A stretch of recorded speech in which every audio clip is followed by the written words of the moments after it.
ये जो तीन चार नियम है, ये सबसे महत्वपूर्ण नियम है। इन नियमों के बिना तो ये हो ही नहीं सकता, पॉसिबल ही नहीं है कि आपको चौकी मिल जाए।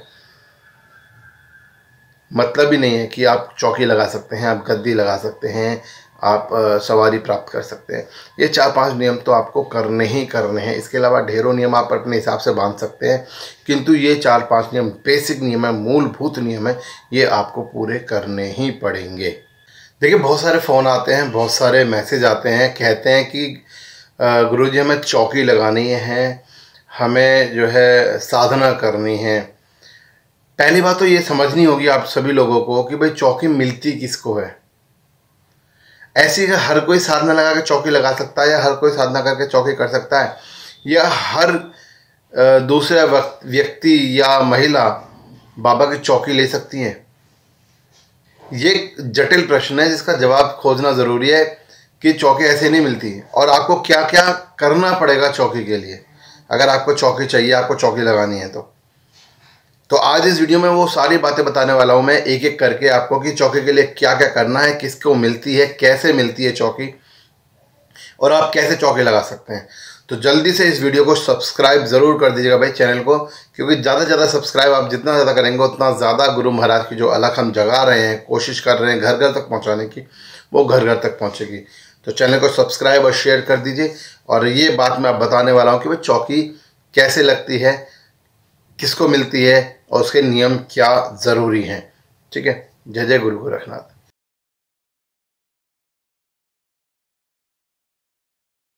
जय जय गुरु गोरखनाथ। जय हो सिद्ध बाबा महाराज की जय हो, धामहार की जय, बागड़ की सरकार की जय, मेरे सिद्धनाथ तेरे सदा ही जय हो। तो स्वागत है सभी का चेला गोरख का यूट्यूब चैनल, जो गुरु महाराज के पर चलता है। आप सभी के आशीर्वाद से और प्यार से, तो प्यार आशीर्वाद बनाए रखें, सपोर्ट बनाए रखें, ज़िंदगी को आगे बढ़ाते रहें। तो दोस्तों, आप अगर चौकी लगाना चाहते हैं, आप गुरु महाराज की चौकी बनाना चाहते हैं, आप साधना करना चाहते हैं, तो एक बात बिल्कुल ध्यान से समझ लीजिएगा कि चौकी लगाना या चौकी मिलना हर किसी के लिए नहीं होता है। कुछ स्पेसिफिक होते हैं कारण जिनकी वजह से चौकी मिलती है। और एक बात और बता दूं कि जितने भी हमारे मित्र ऐसे हैं जिनके ऊपर सवारी आती है, तो वो कहीं ना कहीं आम आदमियों से अलग हो जाते हैं। क्यों? क्योंकि जब आपके ऊपर सवारी आती है तो जो आपका शरीर है, आपकी जो वाणी है, वो कहीं ना कहीं देवतुल्य हो जाती है।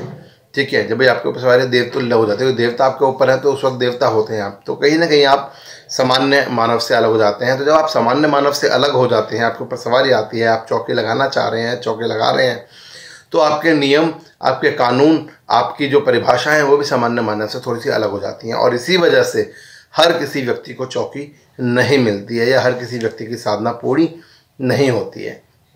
आपको ये समझना होगा। ठीक।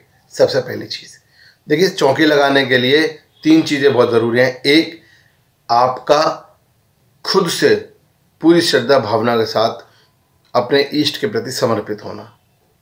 दूसरा, आपके घर में किसी ने, बड़े बुजुर्ग ने, किसी ने परिवार में कभी चौकी लगाई हुई हो तो आपको चौकी मिल सकती है। तीसरा, आप जिस गुरु का, आपने कोई गुरु बना रखे हैं, वो गुरु आपकी चौकी लगाते हैं, वो सेवा करते हैं, आप उन गुरु की सेवा करते हैं, वो गुरु आपसे प्रसन्न हो तो आपको चौकी दे देते हैं। इस तरह 3 तरीके से चौकी मिलती है। सबसे कठिन है पहले वाला तरीका, जिसमें आपको खुद भक्ति भावना के साथ, समर्पण के साथ, आपको पूजा पाठ के साथ अपनी चौकी को ग्रहण करना होता है, चौकी को लेना होता है। दूसरा, जिसमें कि आपके परिवार वाले होते हैं तो थोड़ा आसान है। तीसरा, जिसमें गुरु की सेवा करनी है, वो भी थोड़ा आसान है। बट पहला जो तरीका वो सबसे ज़्यादा कठिन है, जिसमें आपको अपनी खुद से सेवा करके चौकी लेनी होती है। ठीक है। अब मैं आपको बता दूं कि चौकी के नियम क्या होते हैं भाई साहब।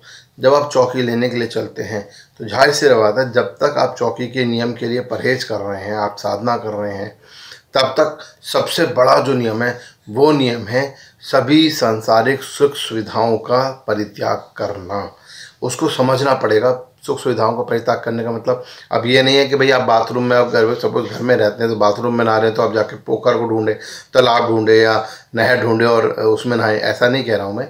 सुख सुविधाओं का मतलब है कि सबसे पहला तो आपको ब्रह्मचर्य व्रत का पालन करना होगा। ब्रह्मचर्य व्रत का पालन करना मतलब अगर आप शादीशुदा हैं तो आपको बिल्कुल सन्यासी की तरह जीवित जीना है।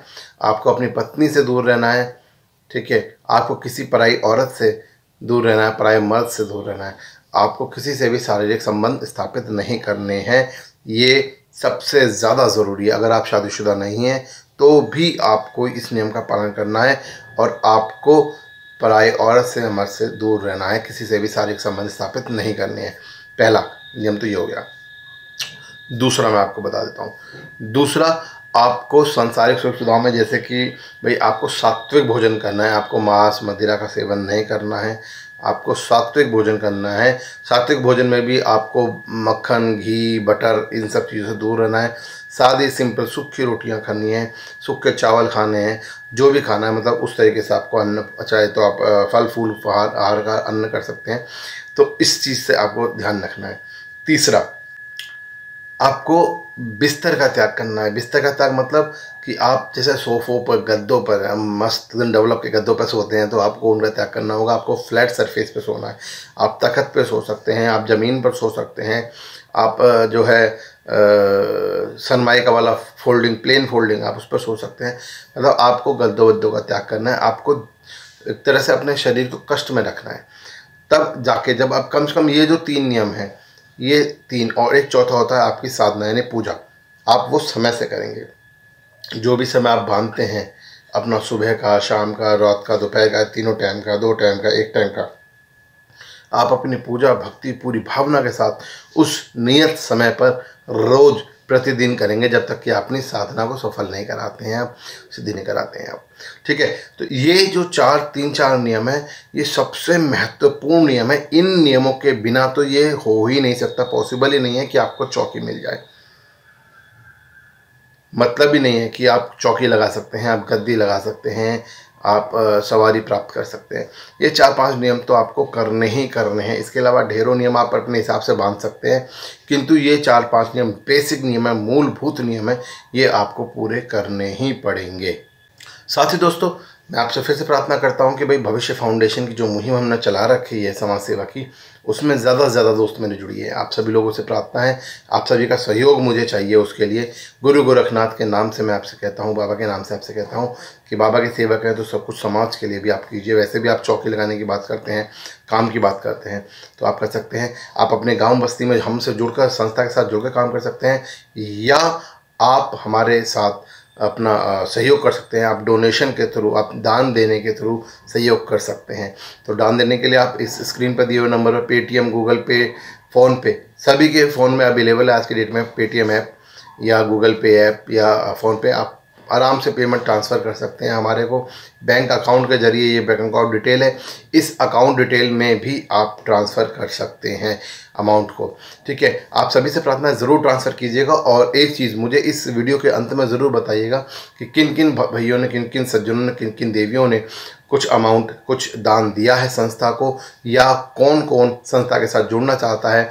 इस तरह की डिटेल भी आप मुझे बताइएगा, कमेंट सेक्शन में बताइएगा। मैं आपके कमेंट्स पढ़ता हूँ और सभी का रिप्लाई ज़रूर करता हूँ। एक चीज़ हमेशा ध्यान रखिए बॉस, कि आपकी समाज सेवा ही आपके पुण्य के रास्ते खोलती है। और जब आप गद्दी की बात करते हैं, जब आप चौकी की बात करते हैं, तो आपको पुण्य की आवश्यकता होती है। और पुण्य कैसे मिलता है? समाज के लिए कार्य करने से मिलता है, समाज के लिए अच्छा सोचने से मिलता है। तो आप इस तरह से पुण्य के भागी बन सकते हैं और गद्दी भी आप प्राप्त कर सकते हैं।